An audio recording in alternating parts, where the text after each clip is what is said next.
and his promoter, Mr. Eddie. Well, thanks, Jamie, and thanks, Anthony. Can I just say, we talk about the zone game change. That Barratt is game change, Crolla. I've been waiting for you to cut that off for a long time. It means a lot, mate. Back to you, good-looking best, as always. Thank you, everybody, for arriving here today ahead of a big day of press conferences. Of course, firstly, talking about April 13th at the fantastic Manchester Arena. We have a great card for you, which we'll discuss shortly. And of course, later on, 5:30 p.m. today, part 2 of Taylor Catchell press conference. Of course, here in Manchester.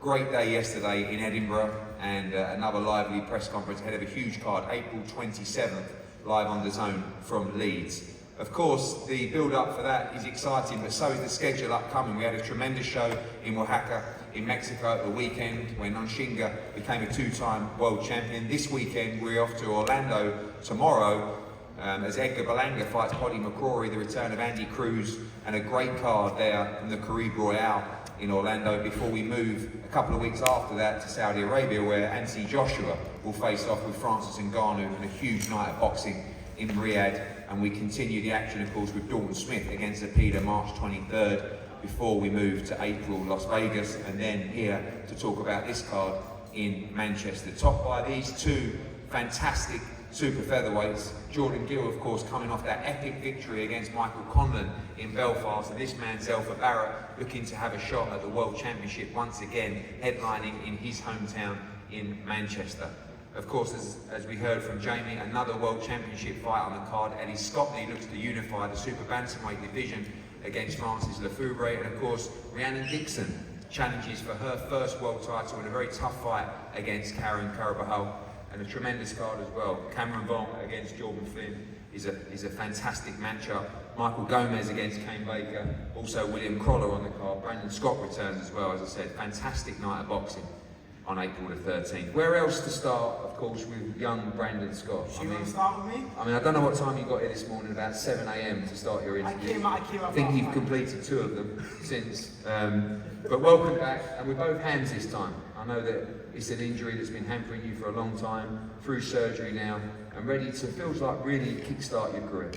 Yeah, I can tell a lot of people, I didn't know to the extent of how bad the injury was in my hand. Some hand specialists tell me I should retire. It was that bad. Then I went to see Michael Hayton, and he said to me, I can do an operation, and now my hand's stronger than ever. I got a cool scar here, metal on my hand, kind of like Wolverine. But look, a lot of people know me from my last 2 fights, where, yes, I feel I boxed well, but I boxed limited. I've showed I had one hand. So I just told people, if you know me from my last 2 fights, just watch my next fight. That's all I ask. Before you make any assumptions on my skills or anything, all I'm asking is you watch my next fight. We know you as the baddest nerd on the planet, I believe, isn't it? I would have liked the baddest man on the planet, but that was Mike Tyson, and he'd probably stand on me if I took that name. So, well, it may develop into that, but we also know you can really fight.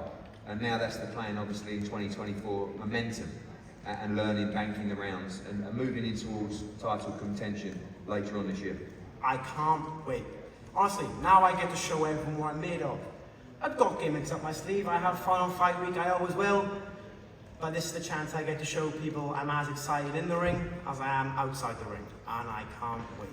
Well, look forward to seeing you back for a busy 2024. A bit like this man, William Crolla. Welcome. Will, you look spectacular so far. I mean, last time out in Liverpool, great stoppage as well.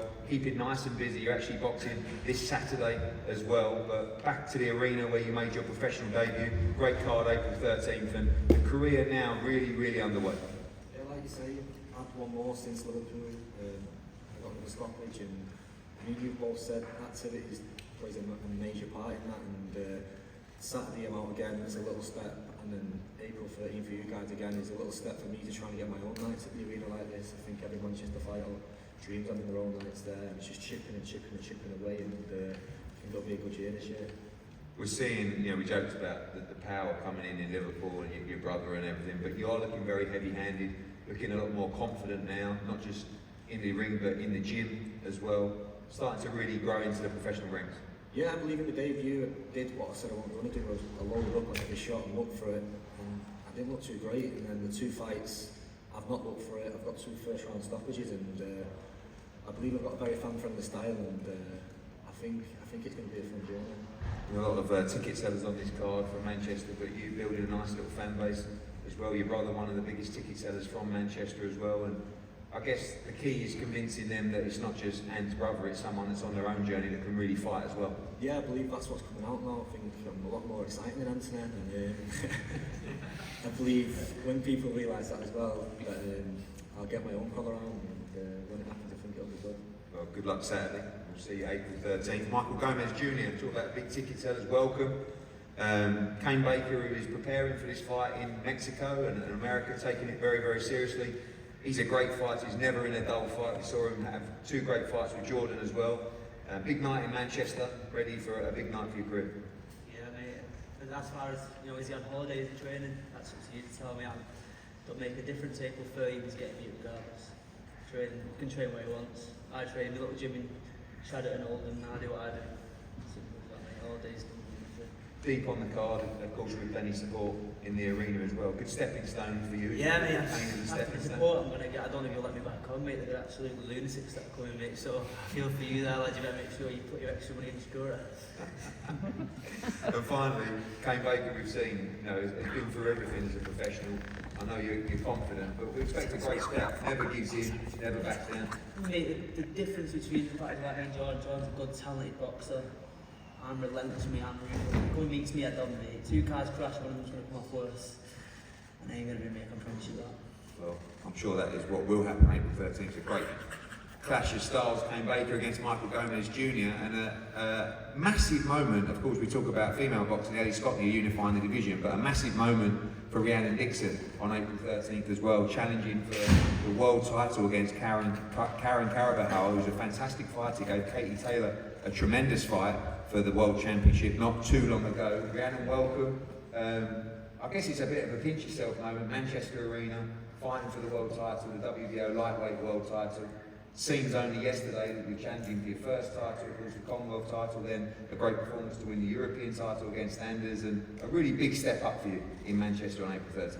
Yeah, and I can't thank you enough for the opportunity. I think with each fight I'm just making a natural progression and just showing more and more what I can do and what I'm about, and I feel like each fight's been a test and I've been passing with flying colours, and I think this is another test that I'm going to pass. Is confidence important to you as well? I know that a lot of the time you felt that you were new to the sport. We talked about, you know, you had a job and you were doing this and now you're in boxing, but now obviously you're really entering the big time. Do you believe that you're ready for that? Carabajal's a real solid test. You gave Katie a fantastic fight, but this is really the moment for you to move on into the mega nights for your career. Yeah, definitely. I believe, you know, giving up my job as a pharmacist, my sponsorship has been able to help me do that. I'm giving everything to it now, and you know, we've changed so many things, and I think you can see that in my performances, and I believe that winning this fight puts me on to big things. And also, we know you had an opportunity to fight for the world title in this fight in London earlier in the year, but you chose Manchester. Of course, I think you made the right decision, not far from home, plenty of support for your defining night as well. Yeah, definitely. Manchester holds a really special place in my heart. I went to university here, but I think Anthony would have been a bit upset if I went to London. You know, he wants to make it all about him, where he won his world title. So, you know, gotta do what he says. Well, good luck. A fantastic fight. Rhiannon Dixon in a very, very tough fight against Carabajal. Manchester Arena down the road from her on April 13th. Listen, we love this fight. I think Coogan Cassidy said he was the reason that this fight was made. I'm not sure why or how, but thank you, Coogan, if you're still here. These are the fights we want to see. You know, for Jordan Flynn, a guy that's been looking to get that big contract, had 2 fights with Kane Baker. One, he won at the O2. We did the rematch. He felt he won the fight. I think he might have been right. It was another great fight. He chose to stand and trade with Kane Baker, particularly in the first fight, that gave us a fantastic fight. A guy that is already, I believe, beyond English level and at British level already, facing off against, I think, probably our most exciting British prospect right now in terms of performances, maybe even world prospect in Cameron Bong. Just 4 fights, already stepping up, looks fantastic, and I just love the moment of these two coming together. Cameron Bong, who is an exceptional talent, and Jordan Flynn, who has much more experience over that 10-round distance. These are the fights that we want to see, and respect to both of you before we get started for taking this fight. Jordan, I'll start with you. I didn't think you'd take this fight, to be honest with you, and I wouldn't have blamed you for not taking it. Not because of your belief in your ability, but just fighting a 4-0. You know, I feel like you're already, you know, English title, British title eliminator. This is a risky fight for you because if you lose to a 4-0 prospect, you know, it puts you in a difficult position. It shows your belief in this fight and your belief that you beat Cameron Bong on April 13th. Yeah, 100%. I think it's more of a risky fight for Cameron because there's a lot of hype behind him. You know, you guys are putting a lot of money and a lot of attention into him. So him losing this, where does he go from here? He's saying, where do I go from here? But I'm moving up a weight. I'm moving up to 135. I'm moving up 5 pounds to fight him. And it's a bigger risk for him because if he gets beat by me, where does he go? He's meant to be the next top prospect. He gets beaten by a guy who's not getting this hype behind him. It's a bit of a bad situation to be in. Yeah, I agree with that. I think, you know, for any prospect who's got that promotional backing behind him, to lose in your first 4, 5, 6 fights is a disaster, really. Is that a case of heaping the pressure on him?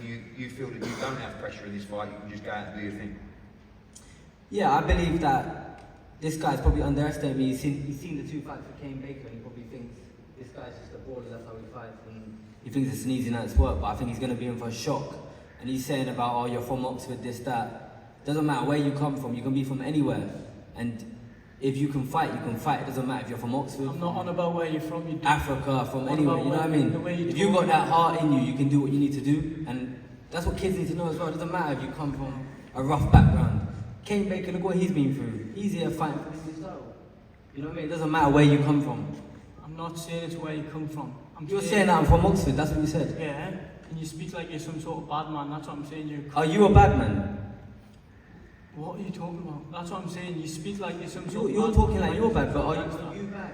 No, I'm not claiming to be bad, I don't know what you're on about, you clown. I'm saying You can't even say Oxford. You can't even pronounce it. I bet you can't even spell it. I can't even see straight, man. How do you spell it? Are you looking at me over here? How do you spell it? What? How do you spell it? What? It's like discombobulated. You're a clown, you're going to get dealt with. He's had 1 stoppage in 9 fights against a kid who's 0-11. You've been fighting bin men that don't throw a punch back. The rest got bored. What about your bin men? You've stopped one of your bin men. These guys are fighting back. These guys are surviving. They've never been stopped. You're fighting guys that have had... But the kid you stopped had no wins, 0 wins and 11 losses. True or false? But mate, they've not been stopped. True or They've false? not been stopped. They've True or not been false? stopped. The guys you're fighting, So the one guy you stopped had 0 wins and 11 losses. But he's never been stopped. You had a life Never and been death. stopped. You had a life and death with Kane Baker, who Akib Fiaz beat when he was 19. A life and death. It wasn't a life and death. It was a life and Beat him death. twice. Anyone First who fight was played- a draw. Should have been a draw. The second time was a draw, but everyone here knows that. I've had more even stoppages Kane, in 4 pro fights than you've had in your whole career. Even Kane Baker would say that it was not his win. It was not a draw. He will admit it himself. Okay. Cameron, do you think this guy punches hard enough to hurt you? No. No. But I think he punches hard enough. Yeah. He's a decent little boxer. He's got more of an amateur I'm style. better than you, that's for sure. He's sharp. I'm not going to say that he's a bum. He's not a bum. He's a decent little fighter. But there's levels to this game. Little, you're the little guy This here. guy You're the little guy here. You're coming up 5 months, aren't you? What's that mean? You're the little guy here, not me. Exactly. Well, I'm moving up 5 pounds. Of course you're going to be bigger than me. Why are you calling me little for then, you clown? What's that? Why are you calling me little? I said you're a good little boxer. You're not that big. Look at your fucking body shape. I'm bigger than you. Look at your body shape, bro. Alright then. You're heavier. Look at your body. Alright. You're like an iron board. Alright. You got no abs. You'll be flattened like 9 and ball. You got no fucking abs. You need to work them abs. Trust me. You're gonna take them body Don't shots. worry about that. You just worry about getting a few more stoppages on your record, because I've had more stoppages in 4 fights than you've had in your whole career. Yeah, we'll see on April 13th. Yeah, we will. Clown. Cameron, you are on a good run of stoppages. You didn't come into the pro game, as some fighters do, with the expectations to have a lot of stoppages. You think you stopped this guy in Manchester? 100%. You know, it's not personal for me, this fight. I called his name any bit. I'm looking forward to April 13th, but if needs be, I'll sit back on the back foot and box him for 10 rounds. I don't believe he's on my level, and I'm going to show him the levels April 13th. Do we acknowledge that it is a big step up from the opposition you've been at? You've been cruising through those levels, but you know, good chat in this fight as well. But it is a significant challenge in your 5th fight. Yeah, of course. You know, you don't see many young prospects taking these fights at 4-0, but I've got no interest in padding my record. I want to be a star of this sport in the future, and I believe I've got the skills and the ability to do so. So April 13th, you'll get dealt with, and we'll move on. Finally, from both of you, prediction for the fight? You you have to be honest, inside 10 rounds, or you're just going for the Cameron victory? A masterclass, Eddie. I don't care. I don't believe he's got anything that can phase me boxing wise. We've seen he can't punch, so however he wants it, I'll sit and box him, or I'll put it on him late and get him out there. I'm easy. Jordan? Yeah, I think this is the first fight that someone's going to throw a punch back, so we'll see how he deals with it. And I can see myself getting this guy out there. I don't know if he's got 10 rounds in him. With that body shape, I'm not sure that he's got it, but we'll see on April the 13th. Well, thank you both for you. It's a cracking fight, April 13th, Manchester Arena, as is this one. And again, I talk about well done for taking the fight. Well done for you taking the fight, you two, because sometimes you see a fight on paper and you think that is the obvious fight to make. ZELFA Barratt, who's looking for a big name, a big night, and position himself for another shot at the world title. Jordan Gill comes off a great win against Michael Condon. Many didn't give him a chance in that fight. It was a fantastic performance. He wants a shot at the world title as well, and they decided to give us a treat and make a 50-50 domestic clash. And I think these are more of the fights that we need to see, especially when fighters are looking to stake their claim for a world title. Jordan, we'll start with you. Some night in Belfast, you're actually ready to go. We started talking about a fight in January, didn't we? And straight off that Michael Condon victory, another massive fight for you as well. Really no anticipation from you and Ben in this fight. Straight in, you like the fight, ready to go again April 13th. Yeah, definitely. It's a fight that, you know, as soon as they mentioned it, we say yes, it is what it is. It's just a fight, and one that I get excited for. One that off the back of Condon fight makes it more interesting, and I think we've not had a bad reaction to this fight. Everyone's excited about it, everyone's looking forward to it, and so am I. Is that really a state of your position in your career where this kind of fight, you know, you come off a Condon win, you're talking about a world title, you definitely, you know, stake the claim for it that night, but probably need one more convincing high-profile win to get that world title. You didn't really mind who it was against. It's a risky fight. ZELFA Barratt is a very skilled fighter as well, but you know these are the kind of fights you need to win to make sure you get that world title shot. Yeah, definitely. To be the best, you've got to beat the best. To have a claim at the world title, you have to go through these nights. And you know, ZELFA's a very good fighter. He'll be looking for a world title shot. He's probably at the front of the queue, and I've got to beat him to leapfrog him. So yeah, that's why we're here. That's why we say yes to the fight, and that's why we're looking forward to it. One of the biggest insights I got in the last couple of weeks is going down to Ben Davison's gym and looking at how they analyse fights, analyse styles. You know, the computer brain of Lee Wiley and you know the training prowess of Ben Davison. It's been a big asset to your career down there. I know, of course, Barry, we've got to mention him because he was a big part of your team as well, but I'm sure there'll be a lot of work being done to unravel this puzzle over here ahead of April 13th. Yeah, definitely.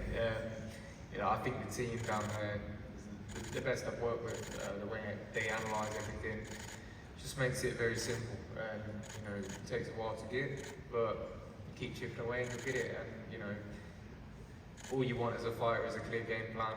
That's what I've got, and that's what we'll be working towards. So this fight is very different to the Condon fight. The Condon fight, you know, I knew exactly what I had to do. This fight, I know what I have to do, but ZELFA's got a lot of strings to his bow. He's a very versatile fighter. He moves really well, punches hard, he's got fast hands, he can stand there and swing it out as well. So it's a very different fight, and I'm going to have to come out very different to how I come out against Condon. But I think I'm excited about the challenge, and I'm excited to show my versatility as well. Yeah, you said a lot of things that you also have, and one thing that Ben and Barry talked about is your power. Since you moved up to 130, I felt for a long time at 126 you were done at that weight, but just seemed to be carrying a lot more power now. We saw that in the Condon fight. Like a half Indian Golovkin. No, I think you're going to see the best of me now. I'm coming into my prime. I feel good. I'm with the right team. I'm training hard. I feel comfortable at 130. Strong at 130, and you know there's so much emphasis on being the bigger guy in the ring, and you know fighters boil themselves down to make weights that they probably shouldn't. And there's a difference between making a weight and performing at it. And for the last 2, 3, maybe even 4 years, I just couldn't perform at featherweight, and it's so frustrating because I know I'd be so much further along in my career if I'd moved up sooner. But you know, you're always chasing that carrot that's being dangled in front of you. You always want to win this one, then get world title and then move up. And you're better off just being smaller and stronger. So You seem to be in a great place. Obviously, your interview after the Conlon fight, you know, got a lot of support, but great time in your life right now, great momentum as well, and one more victory in this high-profile fight could be a real life changer. yeah, sure, I'm happy. I'm enjoying my training. I've found a love for boxing again. Got a lot of things going on that I'm really excited about, and you know, this fight is just one of them. So let the good times roll.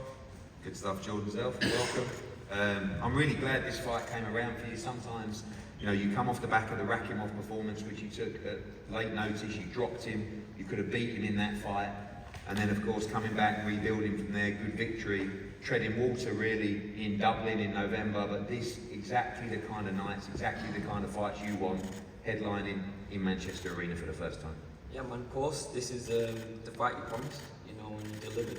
I've always wanted to box here at the AO Arena, watching Crolla being in the changing room, Quigg being in the changing rooms, and I've always thought one day I'll be here, you know, winning the world title. But this fight to me is like a world title fight because I know how good Jordan is, and he's well schooled. He's got a good team behind him, as you spoke about, so it's giving me that grit in my teeth to really want to perform.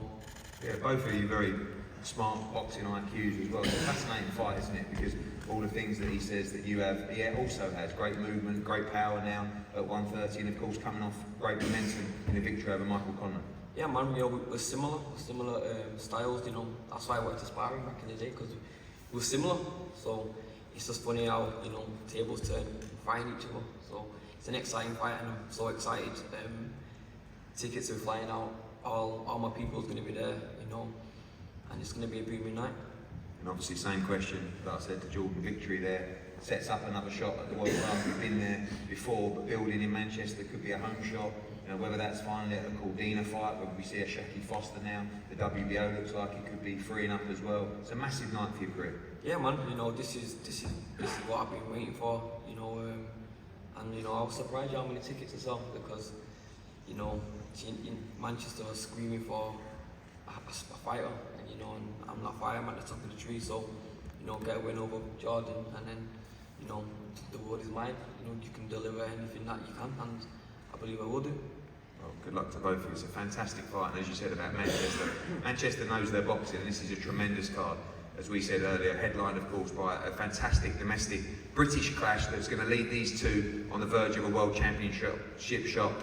ZELFA Barratt against Jordan Gill, of course Eddie Scotney unifying the division against the February, Rhiannon Dixon fighting for the world title against Carabahau. Tremendous other domestic dust-up as well, Cameron Bong against Jordan Fling, another one in Michael Gomez against Kane Baker, of course Brandon Scott, William Crolla and many others joining us for a fantastic night of boxing, live and exclusive on DAZN around the world. Make sure you get your tickets for a tremendous night of boxing. We're going to face off the fighters here, and over to Jamie Hanson. Yeah, he said William Hanson. Jordan,